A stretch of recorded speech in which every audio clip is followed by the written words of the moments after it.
नमस्कार मैत्रिणी, कोथरूड पुणे पोलिसांचे प्रताप आज महाराष्ट्रभर धुमाकूळ घालतायत। वैष्णवी हगवण्यासारखं झालेलं प्रकरण, ज्यामध्ये काही समाज सुधार कंटक असे म्हटले की वैष्णवी हगवण्यावरती गुन्हा दाखल का नाही केला, त्याचं उत्तर आता तुम्हाला समजेल।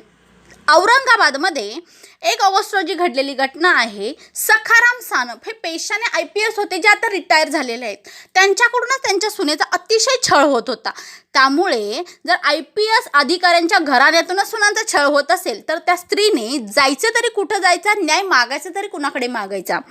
म्हणून तिने हा निर्णय घेतला की आपण आपल्या पायावर उभं राहायचं आणि स्वतःचं असं वेगळं अस्तित्व निर्माण करायचं।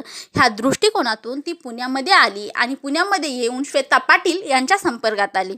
श्वेता पाटीलने तिला साथ देण्याचा निर्णय घेतला आणि एका दिवसासाठी 3 मुली होत्या, त्या 3 मुलींच्या रूमवरती तिला ठेवण्यात आली।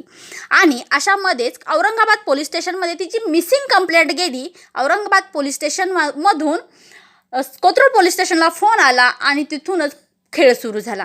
कोथरूड पोलीस स्टेशनमधून काही पोलिसांनी त्या 3 मुलींच्या रूमवर धाड टाकली। त्यांच्या रूमची अशा पद्धतीने झडती घेतली, त्यांच्या किचनची, त्यांच्या सगळ्या बाथरूमपर्यंत त्यांची झडती घेण्यात आली।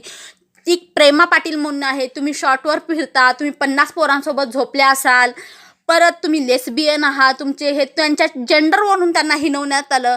अशा पद्धतीची अर्वाच्य भाषा ह्या प्रेमा पाटील आणि ही झडती फक्त एक महिला अधिकारी होती आणि बाकी सगळ्या पुरुषांनी ही झडती घेतलेली आहे, जे की पूर्णतः चुकीचं आहे। आणि पोलिसांचंच असं म्हणणं असेल, अशा पद्धतीनं बोलत असतील तर काय करणार ना।